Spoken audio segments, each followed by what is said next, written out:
மயிலாடுதுறை மாவட்டம் தரங்கம்பாடி தாலுகா திருக்கலாச்சேரி கிராமத்தில் இந்து சமய அறநிலையத்துறை சொந்தமான ஸ்ரீ வரதராஜ பெருமாள் கோவில் உள்ளது. பெருமாள் வேண்டுவோருக்கு வேண்டும் வரம் தரும் எம்பெருமானார் விளங்குகிறார். இக்கோயில் கடந்த 70 ஆண்டுகளுக்கு முன்பு கும்பாபிஷேகம் நடைபெற்றது.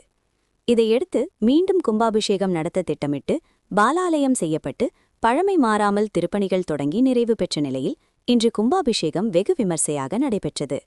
கும்பாபிஷேக விழாவை முன்னிட்டு கோவில் ரெயின் முன்பு யாகசாலை அமைக்கப்பட்டு புனித நீர் அடங்கிய கடங்கள் வைக்கப்பட்டன. கடந்த 18ஆம் தேதி ஹோமத்துடன் தொடங்கி முதல் கால யாகசாலை பூஜைகள் தொடங்கி இன்று 3வது கால யாகசாலை பூஜை நிறைவுற்று பூர்ணாகுதி செய்யப்பட்டு மகா தீபாராதனை காண்பிக்கப்பட்டு மேலதாள வாத்தியங்கள் முழங்க பட்டாச்சாரியர்கள் புனித நீர் அடங்கிய கடங்களை தலையில் சுமந்து கோவில்களை சுற்றி வலம் வந்து கோபுர கும்பத்தை அடைந்தனர். அங்கு வேத மந்திரங்கள் ஓத கோபுர கலசங்கள் மீது புனித நீரூற்றி கும்பாபிஷேகம் வெகு விமர்சையாக நடைபெற்றது. பின்னர் மூலவருக்கு புனித நீரூற்றி தீபாராதனை காண்பிக்கப்பட்டது. இந்த திரளான பக்தர்கள் கலந்து கொண்டு சாமி தரிசனம் செய்தனர். தொடர்ந்து பக்தர்களுக்கு அன்னதானமும் வழங்கப்பட்டது.